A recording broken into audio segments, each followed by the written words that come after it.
phonetics, multilingualism, sociolinguistics, decolonialization, and gender studies. The title of her talk tonight is The Habit, Coverage, Nudity, and Trans-vestism in Crónicas de Indias. So take it away. So hi everybody, it's an honor to be here with you. I want to thank people here and online, and especially the organizers that make that space so kind and rich and diverse. So thank you again. I will do this thing, I hope. Tengo que compartir, ¿no? Primero.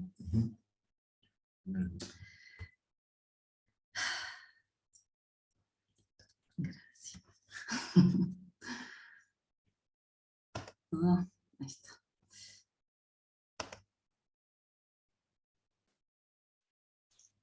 It works. So, I propose that the body, socialized in a certain culture, is accustomed to specific repertoires of signs, among them the clothes it wears.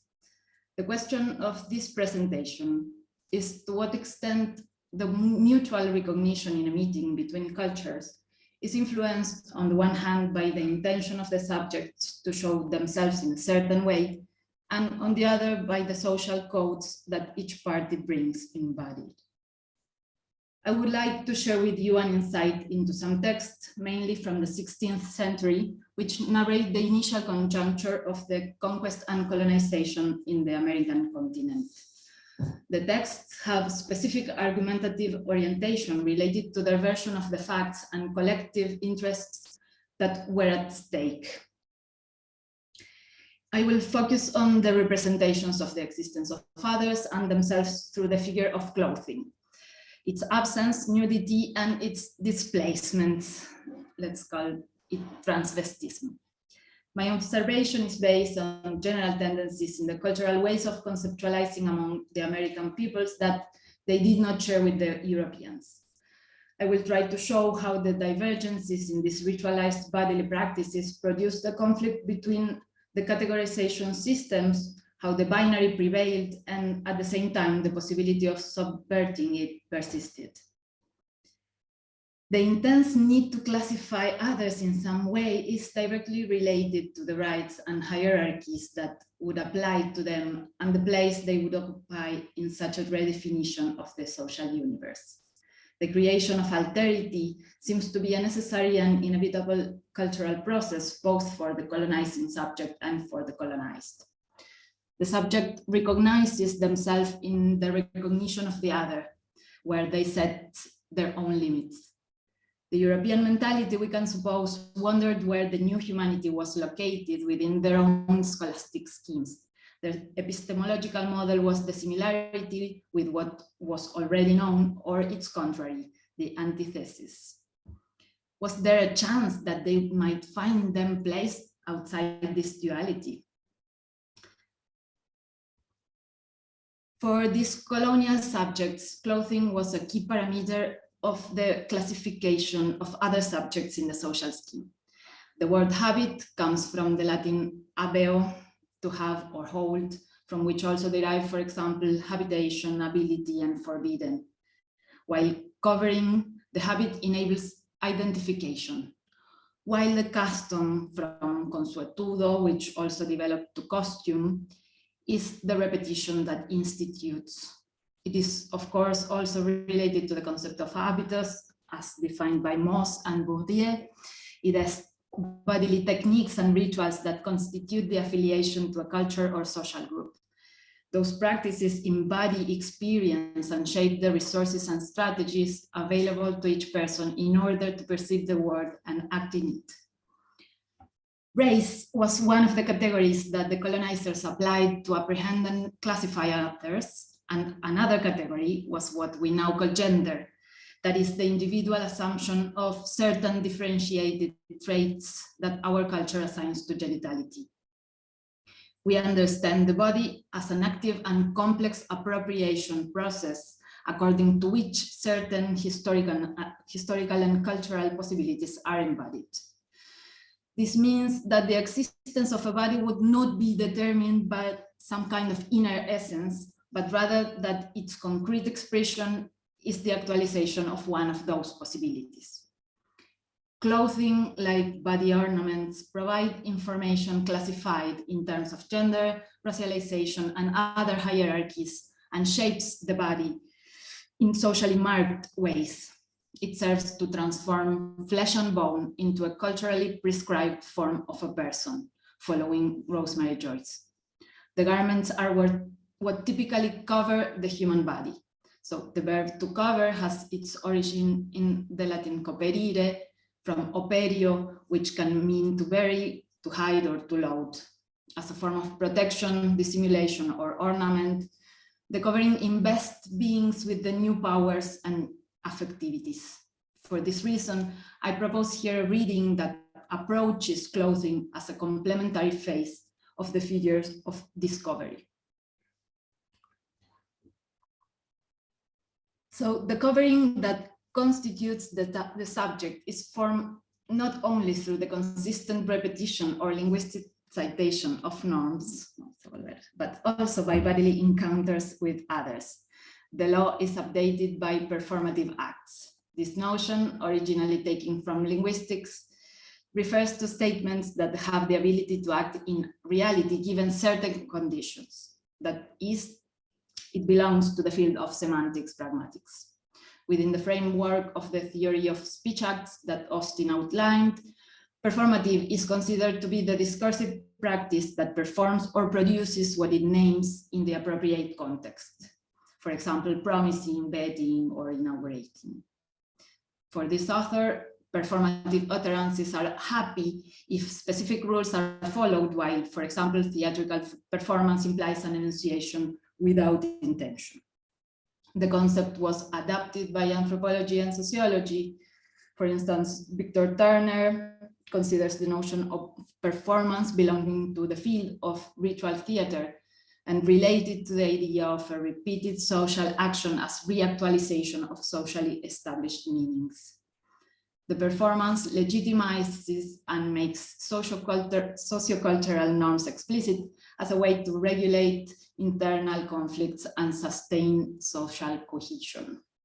Judith Butler transfers this notion to gender as a social category and portrays it as an identity, I quote, instituted through a stylized repetition of acts, which constitutes the actor's identity as a compelling illusion, an object of belief.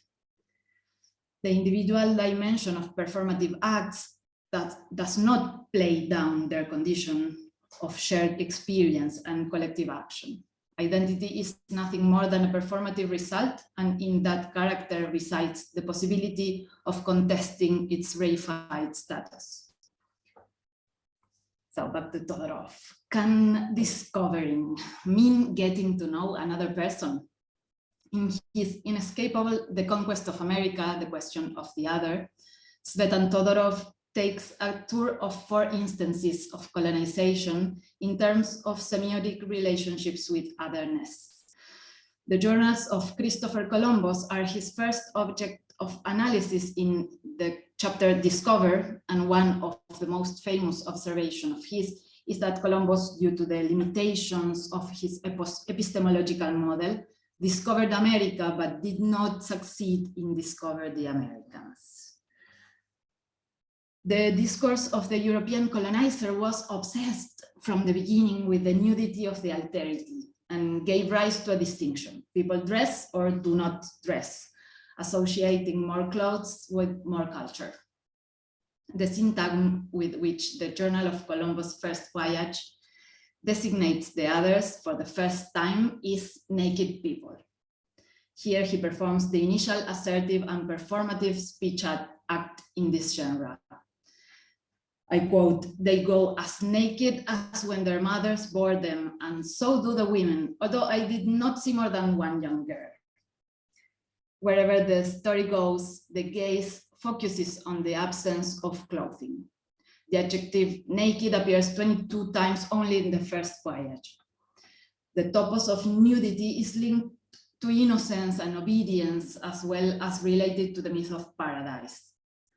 On December 25th, Christmas Day, he notes that the islanders love their neighbors as themselves, and on February 21st, that the climate is superlatively tempered, so that Columbus is short of having discovered the end of the East and consequently the terrestrial paradise.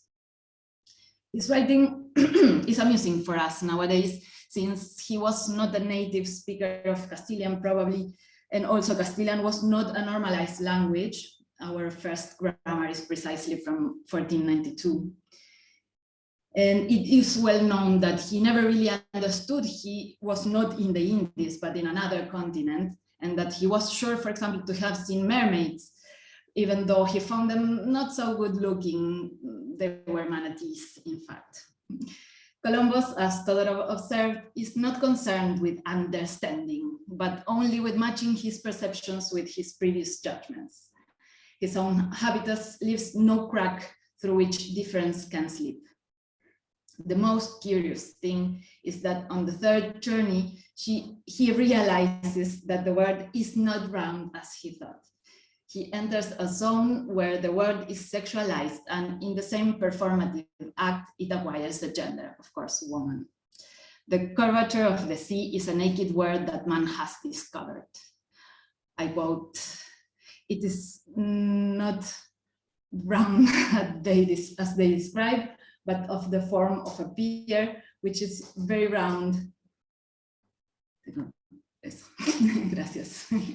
It is not round as they describe, but of the form of a pear, which is very round, except where the nipple grows, at which part it is most prominent, or like a round ball upon part of which is a prominence like a woman's breast, this protrusion being the highest and nearest the sky. I'm changing a little bit the translation because yeah, in Spanish it's diverse.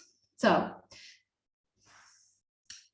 to discover then is to undress, to expose the other to their own nakedness. Nudity becomes an event. As we will continue to show later, one of Todorov's main weaknesses, according to Silverblatt among others, is that he minimizes the power relations that need to be taken into account in any analysis of colonization. I will add that the sequence of chapters, discover, conquer, love, know, refers to a process of establishing affective relationships, and therefore involuntarily romanticizes violence, assuming a genuine desire to know the other and obliterating the will to differentiate and oppress. Miguel León Portilla compiled in 1959 a series of stories about the conquest of Mexico from the indigenous perspective, which he called Viewpoint of the Defeated.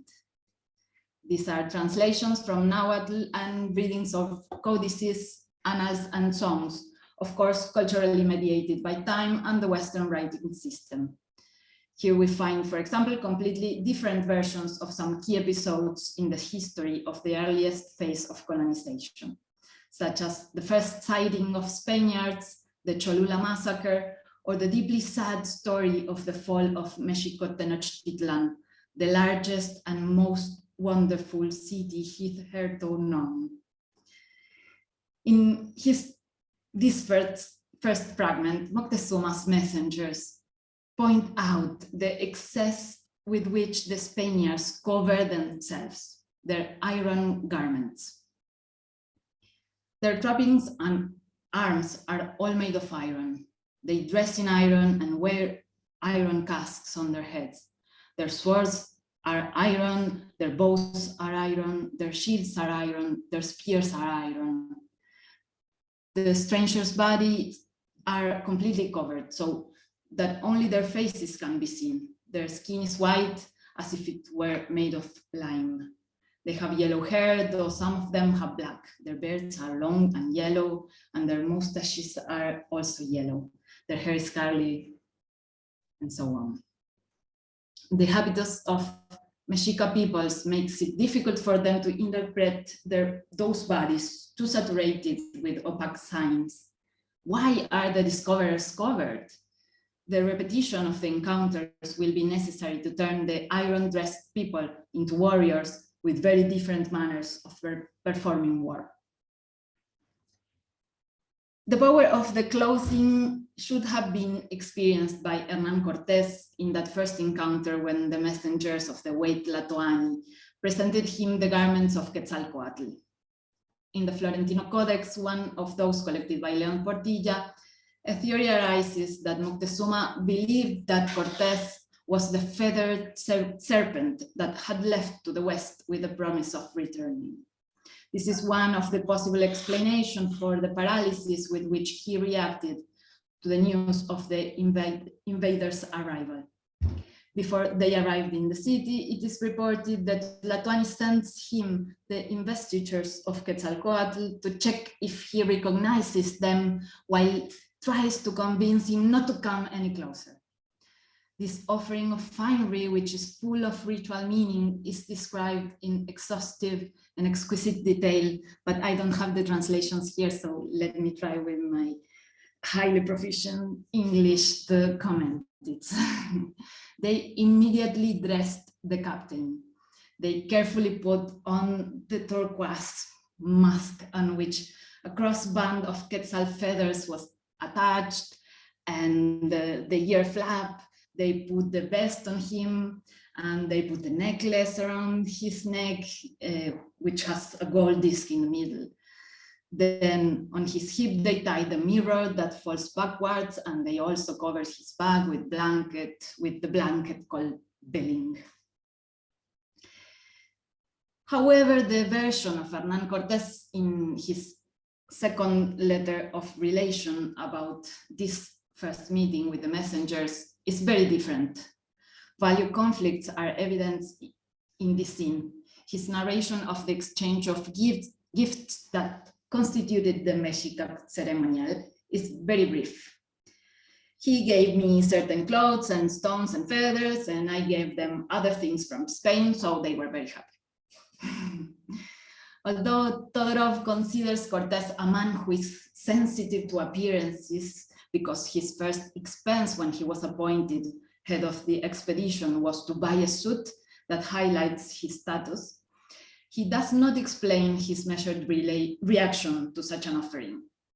And though he tries, I quote, not to read these texts as transparent statements, but to try at the same time to take into account the action and the circumstances of their utterance, he ends up somehow falling in love with the figure of the conqueror, and through him, with the superiority of his own culture represented by the possession of alphabetic writing.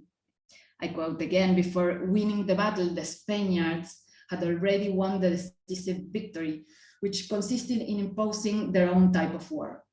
Their superiority is henceforth no longer in question, says Todorov. However, victories always occur within the framework of certain rules of the game. Cortés doesn't seem to be able to take off his habitus either. Is stubbornly repeating the scripts of his own culture really a sign of semiotic mastery? During the siege of Tenochtitlan, the indigenous resistance was radical and deliberately long. Is the triumphal entry into the city he most admired and wanted to conquer, only to see it almost completely devastated, a trophy worthy his status? Clendenin already showed us that the master of interhuman communication that Todorov had seen in him found his limits when facing the corroboration of an unnatural indifference to death, a terrifying terminal demonstration of otherness and of its practical and cognitive unmanageability. Bernal Díaz del Castillo was a soldier in the Cortés expedition to Mexico, who, in order to claim the outstanding rewards for his participation in the conquest, narrated in 1575 his true history of the conquest of New Spain. He presents the case of the friar Jerónimo de Aguilar, who later became a translator. After a shipwreck, he had remained a prisoner of the Mayans for 8 years. When the Spaniards found him, they were surprised by his makeover, since Aguilar's countenance resembled much that of an Indian. I quote, his complexion was naturally of a brownish cast, added to which his hair had been shorn like that of an Indian slave. He had one of his legs covered with an old tattered stocking, the other, which was not much better, being tied around his waist. Wearing loads of clothes, even when the weather is really hot, is a prerequisite even to be able to communicate in their own language. Cortés gave him a shirt, a coat, a pair of trousers, a cap, and shoes from our stores. He then desired him to give us an account of the adventures of his life. Such a performance is carried out with the purpose of reincorporating the subject within a binary classification framework that warrants him certain privileges over others. And only when he is dressed, he is able to engage in a dialogue with his peers and narrate the story of an existence thrown into alterity. Unlike Aguilar, his companion in the shipwreck, Gonzalo Guerrero, also known as the renegade, perhaps because he already had more indelible marks on his body, a disfigured face and piercings according to the Indian custom, could not or did not want to return to who he was and decided to stay in Cozumel. What, I quote, "What would my countrymen say if they saw me in this attire?" Here, his becoming Indian is an example of what we call trans-vestism. The term, coined in 1910 by the Dr. Magnus Hirschfeld in order to specify a variation of sexuality, has been used for more than a century in an accusatory manner. Here we claim it positively as it brings with it the feeling of repair and self-recognition, and we broaden it to include other phenomena of change of habit. Álvar Núñez Cabeza de Vaca, while leaving Cuba to discover Florida in 1527, was surprised by a terrible hurricane.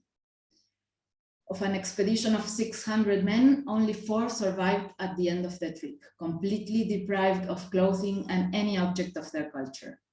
They walked for 8 years through the south of the current territory of the United States until they resumed contact with other Spaniards near the Gulf of California, present-day Mexico. Discovered by the forces of nature, the loss introduces the relativity necessary for him to begin to understand value systems different from his own. The subjective experience of nudity is completed again in the moment he's exposed to the gaze of others, since man becomes uninterpretable without the habit that constitutes him. Both Europeans and Indians get frightened, startled, surprised, speechless when they see him. Only frequent repetition turns the incomprehensible into apprehensible. The ritual of reinsertion into the community through clothing is repeated, just as we saw with Aguilar. However, Cabeza de Vaca is still for a while physically scarred. His body stands neither the garments nor the beds of his culture. I quote, "For many days I could bear no clothing, nor could we sleep except on the bare floor." As bodies of meanings, practices, be it ritual, artistic, or spiritual, are sometimes covered with layers of significance that are not recognized as original, if anything of such characteristics ever existed. Performance, in the sense that Turner analyzes, can be a collective cognitive strategy, an attempt to understand otherness. It is the kind of survival strategies that Cabeza de Vaca applies when his hosts tell him to be useful, and he starts to practice shamanism, healing with the methods of the Indians, but praying to his own god and using his symbols. An important part of his transformation also takes place in learning about sexual difference. Indeed, tells Cabeza de Vaca, he and his companions had to work to survive, and in many cases they were assigned with tasks that were typical of women and healers, in their communities. For this reason, Margot Glantz explains they tacitly identify with those indigenous people who use practices against nature. Their sexuality is suspected. It makes them participate into natures. Like bad thing, a hybrid being, perhaps mythological, perhaps historical, scary and healing at the same time. There is a sort of sorcerer that the Avavares and Mariames peoples speak of, and they have many similarities with the Spaniards, not only in their physical appearance, a face covered in birds, but also in their guilt. I quote, they said there wandered then about the country a man whom they called Bad Thing, of small stature and with a beard, although they never could see his features clearly. Then he placed his hands on the wounds and they told us that they closed at once. Many times he appeared among them while they were dancing, sometimes in the dress of a woman, and again as a man. However, if covering consists of adapting one's own social practice to a new situation, discovering may involve revealing others' practices that are perceived as divergent from one's own norm, and then therefore as dangerous. As seen in the case of idolatry extirpation campaigns, to reveal what is hidden would help them to definitely separate them from their pagan beliefs. The inquisitors cannot avoid falling into the abyss of Nepantla, and now a concept that means what is in the middle between two territories. Around 1580, Fray Diego Duran wrote his history of the Indies of New Spain and islands of the mainland. Obsessed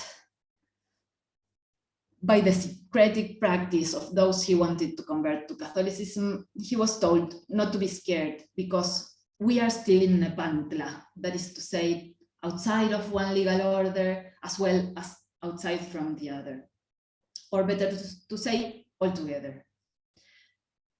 Examples of ambiguity challenging the basic colonizing binary opposition abound in our texts. Many chroniclers from Mexica, Maya, and the Andes speaks of nobles and priests that dressed as women and speak as such, but they are incapable of perceiving the diversity of the indigenous complementary opposition. For instance, the Andean cosmological paradigm, as explained by Silverblatt, is relativistic. This means that the distinctive units in each opposition are mutually defined and contextually conditioned. Within each category, the same type of contrasts can be observed. Cosmic forces are identified with gender symbols that complement each other.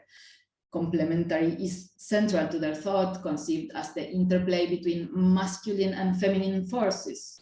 The creator is itself, Viracocha, is an androgynous god, and so is Ometeotl for the Nahuas.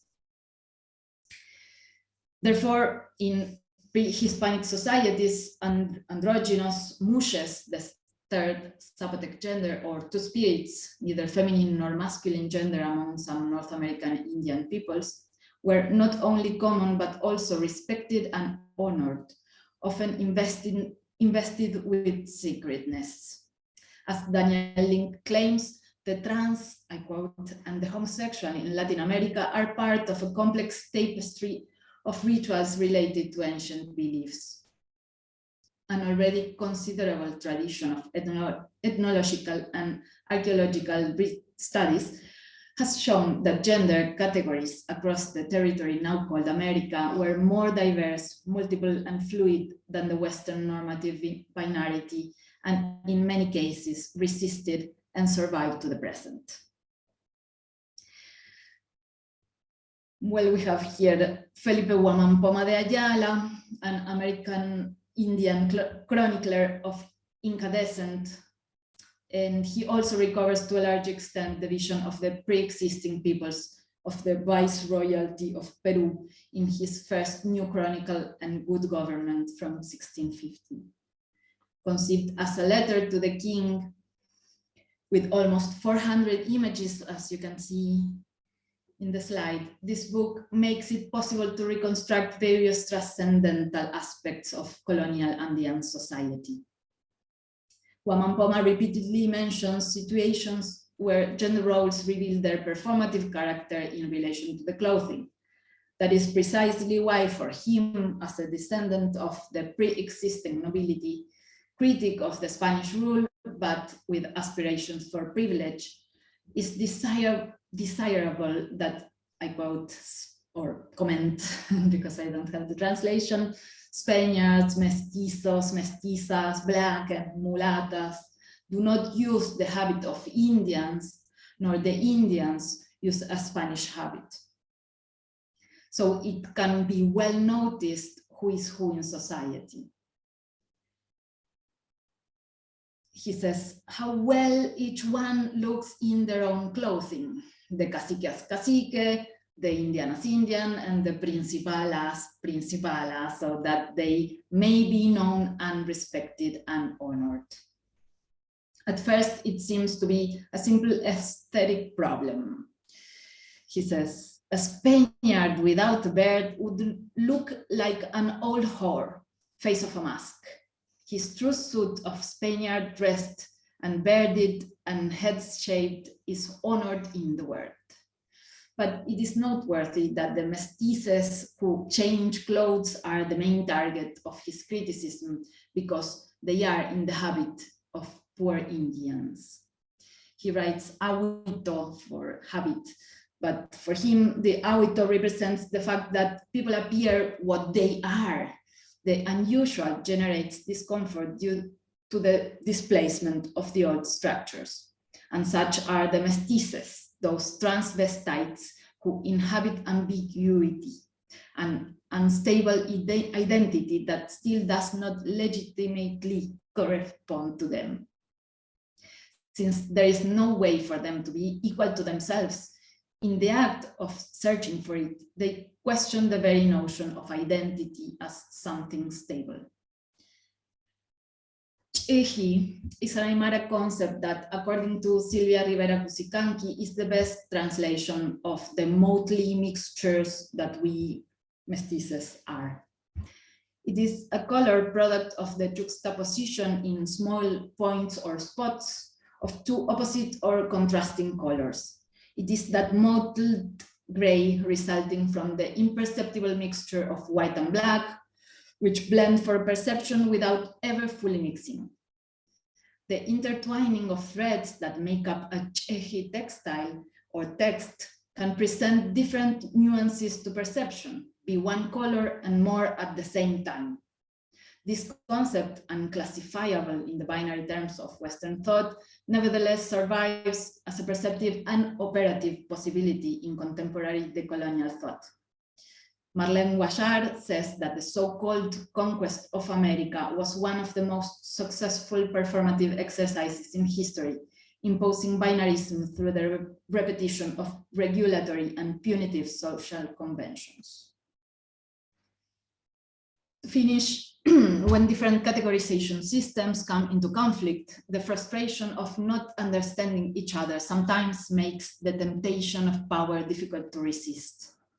The intention of each subject to show themselves in a certain way is limited by social codes, but even so, in the repetition that characterizes all performativity, the possibility of error and change is always open.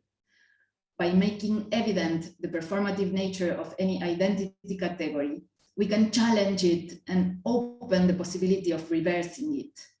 Identities are regulative fictions that are affirmed in the habit of showing ourselves in a coherent way to the world, so that ambiguity, sometimes being something and other times something else or both together, for European models was ungraspable.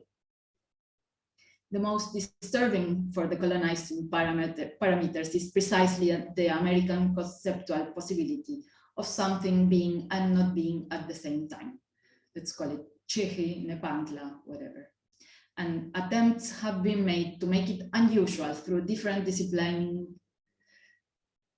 devices with their own characteristics from culture to culture. These scenes reveal other possibilities of coexistence that are more complex than the Western binary and helps us, hopefully, to return to ambiguity and fluidity as habitable spaces. Thank you very much.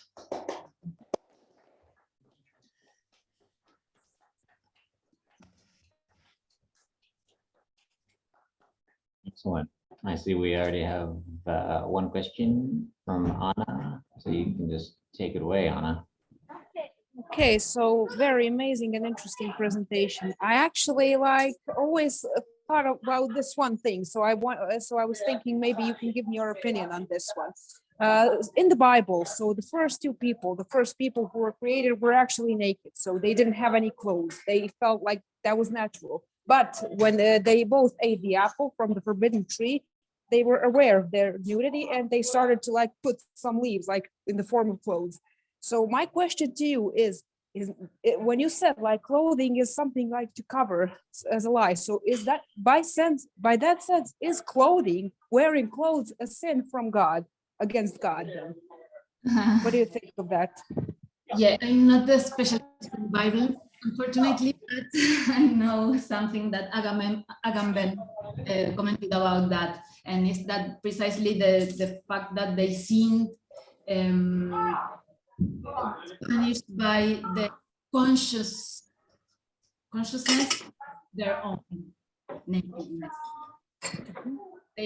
That's why, for Colombia, for example, nudity is innocent. They feel nakedness. Only when you realize that you're naked and feel shame about that, that's why also I said. Okay, thank you. And also one quick question again. When you said that guy who was wearing that Indian clothes, he was transvesting. How was that being transvestite? I didn't get that actually. Why was he being transvestite if he was wearing that Indian clothes? The one that was probably Gonzalo Guerrero, the one that decided to stay in Cozumel. Yeah, this is a kind of license I'm taking in the term. That's why I'm explaining it too much. It's probably controversial thing, and we can discuss it a lot. But yeah, I'm just saying that he looks at himself in the face of his brother, a friend with whom he had the shipwreck, and he says, I cannot come back to use the habits I used to use. So this is why, even though he's not using clothing somehow, I call him a transvestite because. Thank you very much, and great presentation. Once again, I really enjoyed it. Thank you for your questions. Sounds like there's some serious action happening wherever she is. Maybe she's at the conference I mentioned earlier still, but she's calling in. Great courteousness. Further questions? Questions in the room? We got one from Connor. So come over here and hang the camera. Hi, thank you so much for this presentation. That was very cool. I was very blown away by that. I'm interested. So there's this kind of movement, you said, that's trying to kind of decolonize the binary mindsets that a lot of people kind of perform nowadays. I'm very curious, what is the cultural reaction to that in South America? How are people feeling about that? Because I think a lot of times, I think it could be pretty controversial if people don't fully, they might see it as an attack on themselves, on their identity, perhaps. So I'm curious if there's any sort of negative reaction to this or what the kind of scene is looking like in general? Yeah, it's difficult to generalize to Latin America. Of course, we are very different, and I'm not trying to idealize or romanticize also situation and contrast with Europe. Of course, there are lots of problems and violence that people that not adjust to gender binary suffer every day, but in some specific cultures, for example, I mentioned the Mushes in the Istmo de Tehuantepec in the south of Mexico. It's completely normal. There are some documentaries you can find on the internet, very, very nice and interesting. And they just live together. I mean, they are not questioned. They probably have certain kind of jobs they can do or certain kind of places where they move, but they are not challenged normally. Even though Mexico in general, or in Latin America in general, is a place which is kind of not so easy for feminities. No? But yeah, also in the south of United States, I know, even though I haven't not seen in person, these two-spirited person are respected or more respected than in the big cities, for example. Thank you very much. And I have one more question. Is there any further reading or any authors I could read into to find out more about this? Yeah, loads of it, but I tried to mention as less bibliography as possible, but yeah, I can share with you, and also we can post it in the Semiosalong to share Twitter. It's a pity that I don't have it here in my slides, but yeah. Send it to us and we'll put it in the discussion on the event page. Send us the links or whatever bibliography that you have. Wonderful. Thank you so much. Thank you for your questions. Looks like we have another one in the room. Marina? Hello. First of all, amazing presentation. Love the tying of like strict enforcement of the gender binary decolonization, and also I love your extension of the concept of the transvestite to culture other than the gender. However, I don't know if you're going to be able to answer this question, but I'm shooting my shot. Since Spanish is so binary, do you happen to know if gender was since the opposition to the gender binary seems to have survived colonization in the region? Do you know if gender is expressed any differently in the native languages of the region? Yeah, we have different pronouns, and yeah, also I'm not specialist in all languages, but in many we have different kind of pronouns also for we, and yeah, there is that expression, but it's not in Spanish. We are trying to recover it now, and that's why also this is important for me to say that we are not inventing a gender neutral pronoun, because we already needed it all these centuries. Thank you. Also, I wanted to ask you last time, now that you're here, do you know if there is in Czech or ancient Slavic or something, any word or form to refer to people, to non-binary people, or some kind of register of that in the past? I genuinely actually do not know, and from what I do know, I'm leaning towards probably not, but I don't want to make any calls. I'm gonna have to look into that. I'm sorry. Okay, we can check. Currently not. Ancient Slavic languages, I don't know, unfortunately. Okay, thank you very much. Okay, thank you. Looks like we have, I could be mistaken, but does Anna have another question, or is that still a hand raised from before? probably. No, I don't. I'm sorry. It was next. No problem. Well, if I may, I also enjoyed the presentation, but but especially this commentary towards the end, which you reiterated, I think, about identity as such being a performative construct or even a fiction, I guess, because and then in that, I mean, it extends beyond gender construct and ethnic construct, and also poses some kind of critique that strikes like right at the heart of even just spatio-temporal locality and then separation from others. So the implication is a quite profound metaphysical critique with many different applications, particularly for a unifying basis of intersectional struggle. Mhm. And there are certain words which strike to the heart of this, but anyway, I just would like to thank you for reiterating that point at the end there. Thank you. But we have another comment or question from Ludmila. Yeah, hi. Can you hear me? Yes. Yeah, so hello, and thank you, Marina, for your presentation. I actually don't have a question. I just wanted to say I really enjoyed your presentation, and especially how it relates to Miriama's presentations from 2 weeks ago.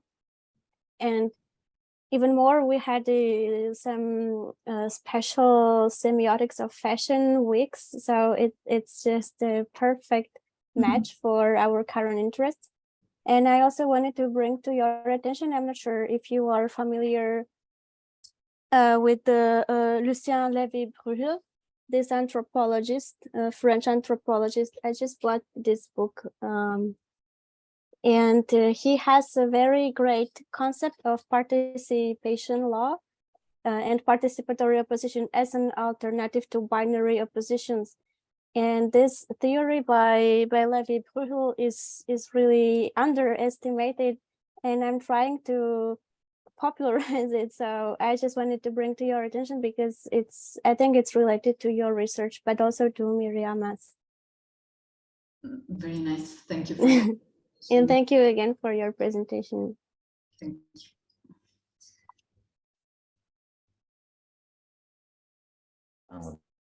I don't know what's going on with that, but let's give her another round of applause.